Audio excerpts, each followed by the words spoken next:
I was born in 1998. Legend has it that my generation, Gen Z, was born with a smartphone in one hand and an entitled workplace attitude in the other. Let's be honest for a moment. How many of you present here in a room today have already found themselves talking or even thinking about Gen Z as entitled, overly sensitive, and addicted to their phones? Come on, don't be shy.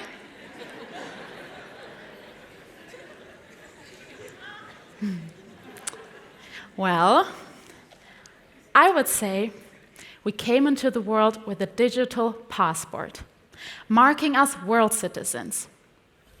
We've been traveling across borders and breaking down barriers ever since.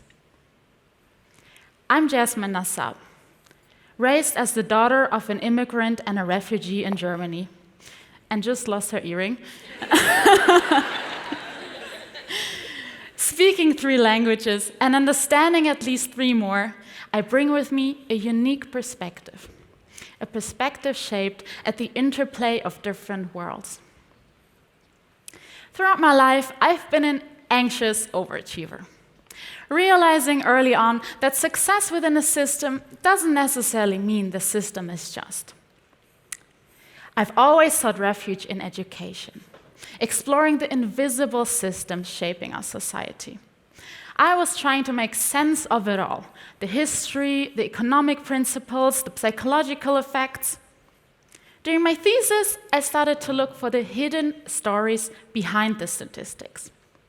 Putting that entitled workplace attitude to good use, a concerning amount of emails, and not taking no for an answer later, I was able to talk to some of the highest leading women from the most well-known fashion and design brands globally. While I learned a lot from them about leadership and debiasing organizational systems, I want to share my most surprising takeout of the process with you. Most leaders told me they've been never asked by such a young person to do an interview before, especially not on such complex issues. Looking back at it made 2 things clear. 1, I never saw hierarchy as a barrier to betterment. For me, talking to the person in charge only made sense in addressing an issue. And 2, I had the online tooling at my fingertips to make those beliefs a reality, not having to fight the gatekeepers to get access to the CEOs. I continue to do this in my work, both as a strategist and storyteller, using tech as a tool to access perspectives across the globe and using those perspectives to help design better systems. Today, I want to tell you more about how our perspectives are evolving alongside our technology, and how only by generations working together can we create a future where tech makes us more human, not less. But that choice is ours to make. And by that, I mean each and every one present in a room here today. Raised as the first digital natives, my generation stands between what was and what can be. Born into the age of information, we didn't just inherit the earth.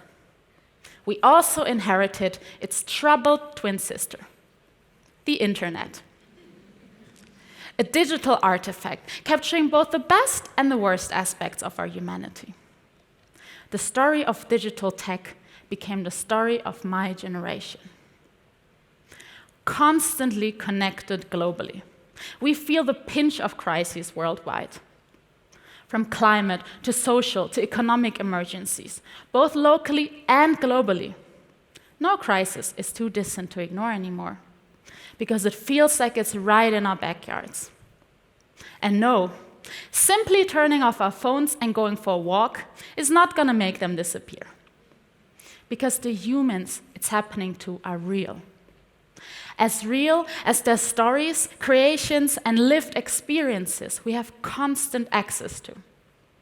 Here, the digital sphere allows us to come together around our very own digital campfires. Exchanges of information from across the globe sharing and learning from one another, expanding our perspectives.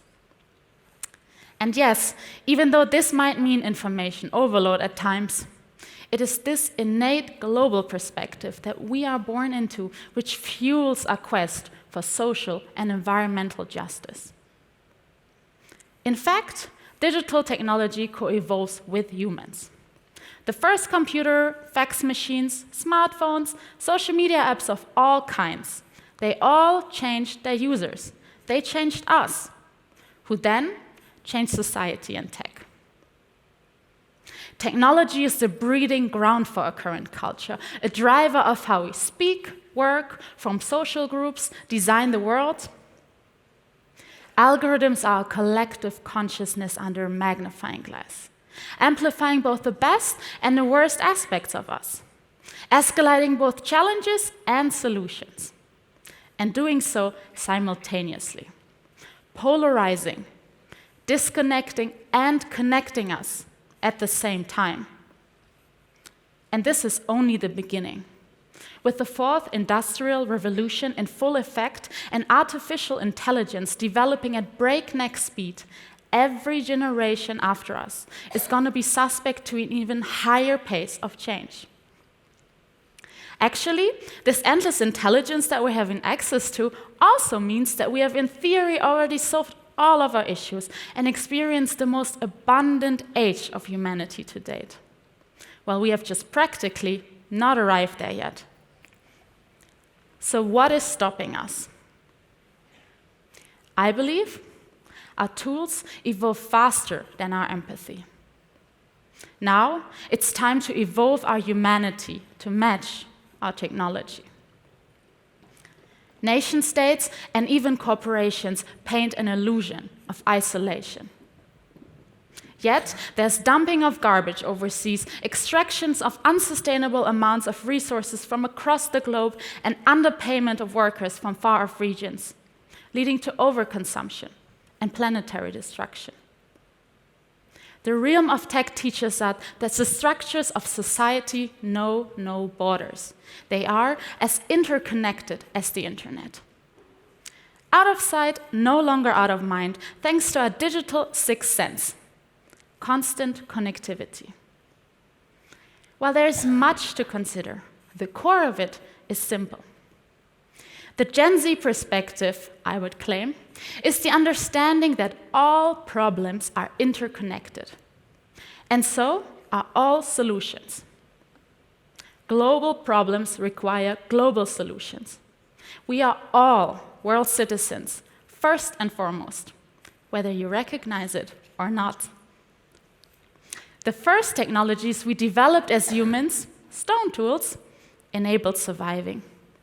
The impact of these tools was limited to ourselves and our direct surroundings, collecting food, building shelter. We have come full circle as humanity, from simple tools to complex technologies. New technology supercharges our impact. It collapses old barriers. For instance, it has never been easier to start a business or movement as an individual in modern history. As our tools expand our reach, our global connectedness demands an end to selective empathy. True innovation lies not just in what we create, it lies in how we care. It is that care beyond our own backyards that can enable digital humanism. A future where technology and the access to endless intelligence it provides is used to serve all of humanity, not just the interests of a select powerful few. But progress takes partnership.